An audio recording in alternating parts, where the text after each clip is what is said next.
it was a place that was made for that, flipping, climbing, and kind of found a place that was just for me. And it just was exciting. It was like walking into a circus a little bit. And I wanted a part of that.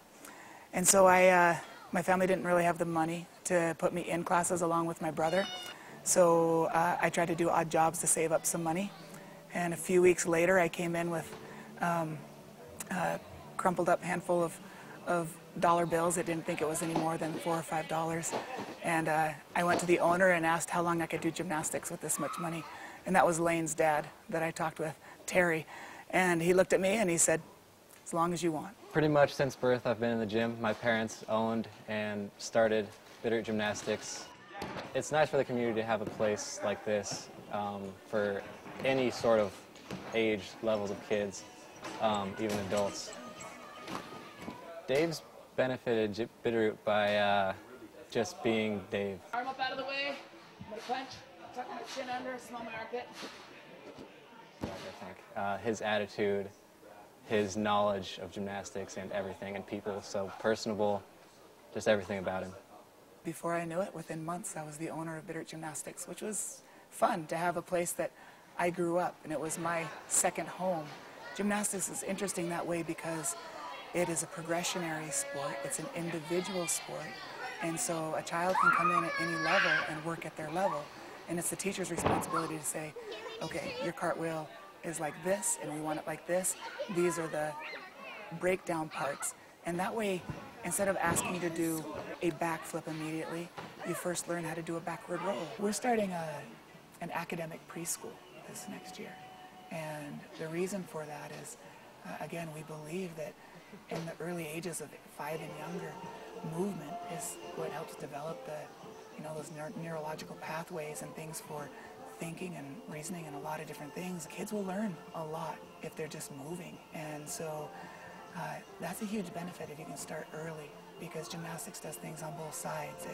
It turns you right side up and upside down and spins you around, and you're using your arms and your legs, and you're bouncing on a trampoline, gaining air sense. There's a lot of learning that's being done. Most of the professionals we've brought in to work and perform in the show have been people that have been tied in to Missoula in one way or another. And Holly, I met her as an undergrad at the university, was amazed with her artistic ability and her way of carrying herself. I actually coached at Bitterroot Gymnastics in the early 90s when I was in Missoula as a student. And at the time, David was a little kid running around in the gym.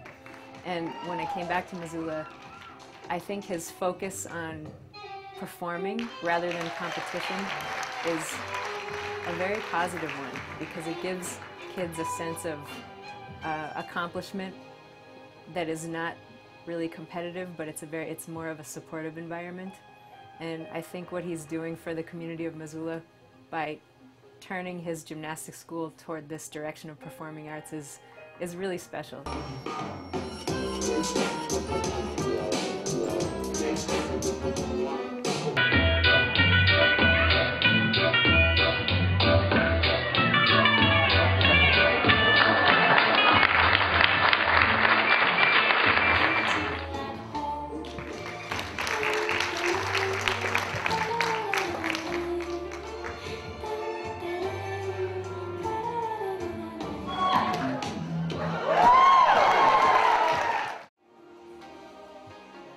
Performing is really an exciting thing. I think some people can become addicted to it. It's why I'm still performing at this age. When I thought, oh yeah, I'll just go do this for about a year or so before I start my real life or my real job, and my life just went in this direction and I never wanted to come back to the real job. But I think for kids in this show, they get to experience the adrenaline rush and the nervous feeling backstage, and then feeling that you can overcome that